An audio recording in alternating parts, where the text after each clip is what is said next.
What happens when betrayal cuts so deep that a young heart turns from love to vengeance? Lila was 18, her eyes once bright with dreams of college and a future painted in vibrant hues. She was my daughter, my world, a girl who believed in love with every fiber of her being. At 17, she met Ethan, a charming boy with a smile that promised forever. He swept her off her feet, whispering plans of a life together, a family, a home. When Lila discovered she was pregnant, her joy was boundless. She saw a future where their love would cradle their child. But Ethan's promises were smoke. The moment she told him about the baby, his warmth turned to ice. He left her with nothing but a text. "I'm not ready for this. Good luck." Lila's world shattered. The days that followed were a blur of doctor's appointments and late-night talks. Lila's belly grew, and so did her determination. She refused to let Ethan's cowardice define her future or her child's. But surviving wasn't enough. She wanted justice. Ethan wasn't just a boy who walked away. He was a liar who'd manipulated her, used her, and discarded her when the stakes got real. Lila learned he'd been boasting to friends about dodging a bullet, mocking her pain while living carefree. That was when something shifted in her. She wasn't just angry, she was strategic. Lila began researching, poring over legal websites and forums, her laptop glowing late into the night. She discovered that Ethan's family owned a small business, one he bragged about inheriting someday. She found out he'd been funneling money from it, skimming profits while his parents trusted him. Lila's plan took shape not just to sue him for child support, but to expose his deceit, to hit him where it hurt most, his future. She contacted a lawyer, a sharp woman named Ms. Carter, who took on Lila's case pro bono after hearing her story. Together, they built a case that went beyond child support.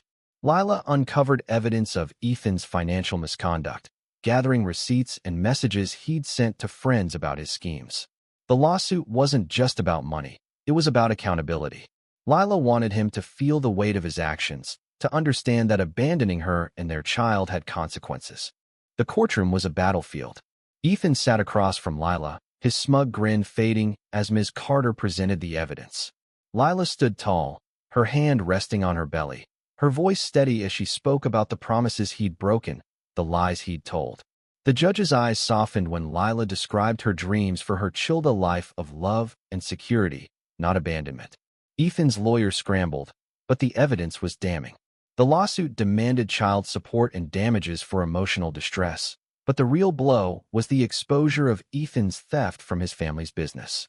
His parents, seated in the back, looked at him with shock and betrayal. The trial wasn't just about winning. It was about Lila reclaiming her power. She wasn't the naive girl Ethan had left behind. She was a mother, a warrior, fighting for her child's future.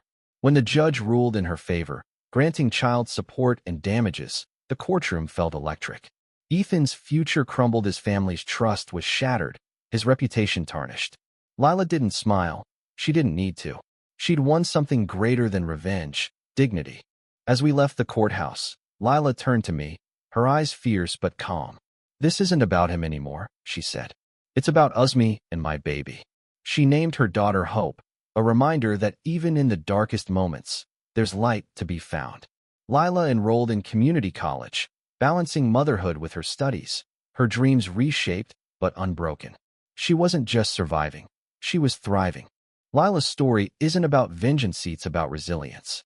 She took her pain and turned it into purpose, showing the world that betrayal doesn't define you unless you let it. She fought not to destroy Ethan, but to build a future for her daughter, one where love and strength would always triumph over lies. And as I watch her cradle hope, I know she's teaching her daughter the most powerful lesson of all. No matter how deep the hurt, you can rise, you can fight, and you can win.